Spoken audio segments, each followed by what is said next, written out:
1분기 경제 성장률 여러분 깜짝 성장했죠. 그런데 제조업 생산 지수가 하락했어요. 그래서 제목을 제조업 생산 지수 하락이에요. 깜짝 성장이 거짓말 이렇게 제목을 달았습니다.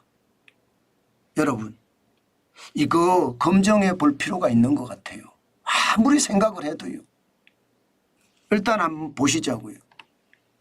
제조업 생산 지수 정감률 추이입니다. 보시는 것처럼 약간 충격적이죠. 아마 여러분들이 굉장히 충격적으로 보셨을 거예요. 2024년 1월에 마이너스 0.5입니다. 떨어졌어요. 2022년 4분기가 마이너스 4.9였거든요. 이게 2024년 1월이 아니고 죄송합니다. 1분기입니다. 마이너스 1.5%가 됐다는 건 여러분 지금 우리 경제가 좋지 않다는 이야기거든요. 심지어 말입니다. 2020년 2분기에 마이너스 4.7%, 2020년 3분기가 마이너스 0.4%입니다. 3분기 마이너스 0.3%하고 비교해보면 마이너스 0.5% 더 떨어진 수치입니다. 그런데 대한민국의 성장률은 1.3%가 나왔습니다. 이러니까 이게 저만 의심을 하는 것이 아니라 시장 전체가 의심하기 시작하는 거예요. 이게 뭐지? 도대체 지표는 안 좋다 안 좋다로 나오는데 마이너스 제조업 생산이 핵심이잖아요. 그런데 마이너스 0.5%가 떨어졌는데 이게 경제 성장률은 1.3%가 됐습니다. 그러니까 시장에서는요. 저게 도대체 무슨 귀신 장난이냐 이런 이야기까지 나옵니다. 그러니까 연거푸에서 말입니다. 기획재정부도 설명을 합니다. 통계청에서 내는 지표하고 한국은행에서 내는 지표가 다르다.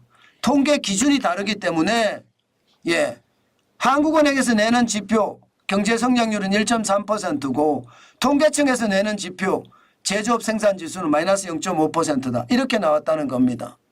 그런데 이 자체가 이게 납득이 잘 안 돼요. 왜 납득이 잘 안 되나? 제조업 생산 지수만 마이너스 0.5%가 됐으면 뭐 그럴 수도 있다 이렇게 이야기할 수 있습니다. 그런데 소매 판매액 지수도 1분기에 마이너스 0.2%입니다. 마이너스예요. 소매 판매액 지수도. 설비 투자 역시 마이너스 1.2%입니다. 그러면 여러분 경제 성장률을 구성하고 있는 핵심 요소들 일반적으로 이야기할 때는 여러분 소비잖아요. 거기에 소매 판매가 들어있습니다. 그런데 그게 마이너스예요. 그 다음이 투자예요. 설비 투자가 또 마이너스예요. 지금 수출만 플러스거든요. 근데 수출만 가지고 1.3% 성장했다는 것을 누가 믿나 이렇게 생각을 할 수밖에 없습니다. 그러니까 시장에서는요. 이게 도대체 뭘까 이렇게 물음표를 계속 달아가면서 질문에 질문, 의문에 의문이 꼬리를 물고 있습니다. 아마 제 생각에는 속보치고요. 이게 속보치거든요. 그 다음이 잠정치가 발표가 되고요. 그 다음이 확정치가 발표가 됩니다. 한국은행은 그렇게 3번에 걸쳐서 발표를 하는데 속보치가 1.3%고 잠정치는 좀 떨어지지 않을까요? 확정치도 좀 떨어지고 저는 그렇게 봅니다. 그렇지 않고는 이것을 이해하기가 굉장히 어렵습니다. 모두가 다 여기에는 물음표를 자꾸 답니다. 제가 여러분 웬만하면 한 번만 다루고 말거든요. 그런데 제가 다시 이렇게 또 다룬다는 것은요. 그만한 지표들이 나왔다는 뜻이고 그만한 언론사에서 의혹을 제기한다는 뜻이에요. 그래서 제가 여러분들에게 말씀드리고 있는 거고요. 그러니 깜짝 성장 자체가 힘들다 이 말 충분히 이해가 되죠.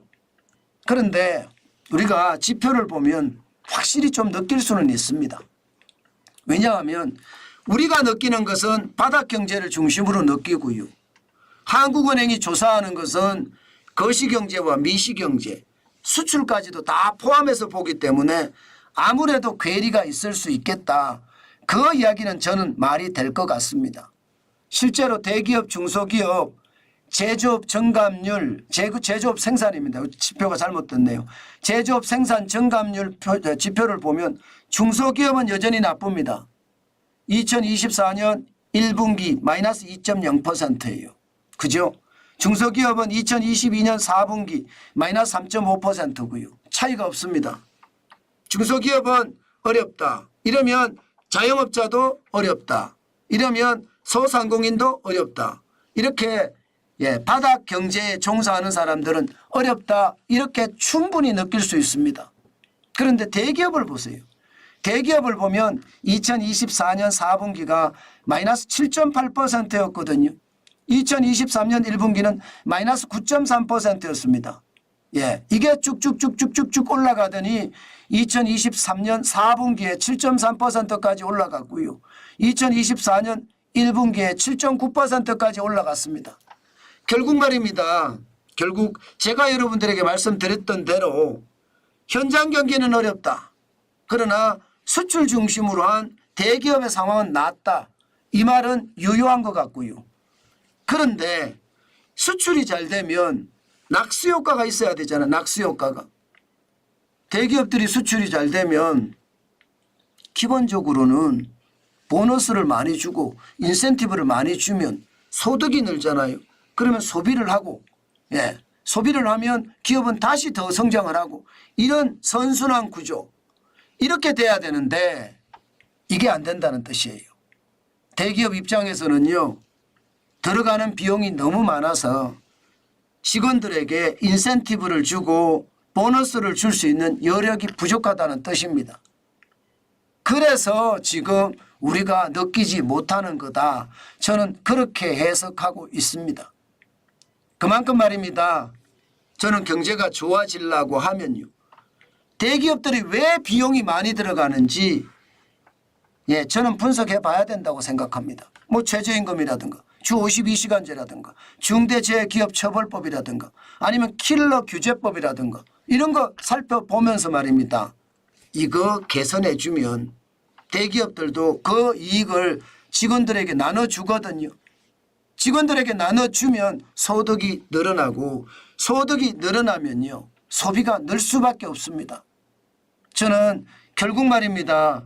정부의 정책의 문제 여기에서 한 걸음 더 나아가서 야당이 공영 야당이 되면서 자기 고집만 하고 있는 게 문제. 싸잡아서 말입니다. 정부도 야당도 국가 경제를 위해서 제대로 노력 안 하는 문제. 이것이 말입니다. 결국 대기업의 비용을 증가시켰고요. 낙수 효과가 떨어지게 만든 요인이다. 저는 그렇게 결론 짓고 싶습니다. 그만큼 말입니다. 중소기업, 자영업자, 소상공인이 좋아져야 되는데 그래야지 소비가 늘거든요. 그래야지 경제가 좋아지거든요. 지금 그런 상태가 아니기 때문에 좀 어려운 것도 사실이다. 이렇게 잠정 결론을 내고요. 더 중요한 것은요. 더 중요한 것은 1.3%의 성장이 맞느냐 이 문제는 좀 더 두고 보기로 하자고요. 왜냐하면 말입니다. 이게 경기 지수를 나타내주는 동행지수 순환 변동치 현재 경기를 나타내거든요. 100이 안 됩니다. 99.6이에요. 경기가 나쁘다는 징조거든요. 게다가 2월에 비해서 떨어졌습니다. 99.9에서 99.6으로 떨어졌습니다. 그러니까 현재 경기가 좋지 않다는 이야기잖아요. 마찬가지로 미래 경기 선행지수 순환 변동치도 떨어졌습니다. 2월에 100.4였는데 3월에 100.3이에요. 물론 100위이기 때문에 앞으로 경제가 좋아진다는 신호는 계속 보내고 있는 건 맞아요. 중요한 것은 선행지수 순환 변동치 미래 경기를 나타내는 지표도 꺾였고요. 동행지수 순환 변동치 현재 경기를 나타내는 지표도 꺾였습니다. 두 개가 동시에 꺾였어요. 두 개가 동시에 꺾였다는 것은 경기가 안 좋아질 수도 있다 이렇게 이야기할 수는 있습니다. 물론 한 달만 가지고 결론을 낼 수는 없습니다. 일반적으로 3개월 연속 꺾일 때 경기가 침체다. 3개월 연속 올라갈 때 경기가 회복 중이다. 이렇게 이야기하거든요. 그래서 현재를 가지고 단정적으로 재단할 수는 없지만 분명한 것은요. 경기가 꺾인 모양새가 있다. 그래서 정부가 1.3%라고 이야기했지만 2분기 성장률이 어떻게 되는지가 우리 경제의 회복에 어떤 절실한 신호가 되지 않겠느냐. 이 정도로 정리하면 될 것 같습니다. 분명한 것은 이런 논란이 계속된다는 것, 이것은요 지금 현재 경기가 그렇게 좋지는 않다는 뜻, 그렇게 해석해도 저는 무방하다. 저는 여러분에게 그렇게 말씀드리고 싶어요. 사실 무방하죠. 뭐 지금까지 상태를 보면 저는 그렇게 많이 틀리다고 생각 안 합니다. 무방합니다. 그래서 여러분 시장을 볼 때 너무 말입니다. 너무 이게 비관적으로 볼 필요는 없습니다. 뭐 저보러 어떤 분들은 정환진은 너무 비관적이야 그렇게 이야기하는데 저는 지표만 읽어줄 뿐이고요. 여러분들은 시장을 약간은요.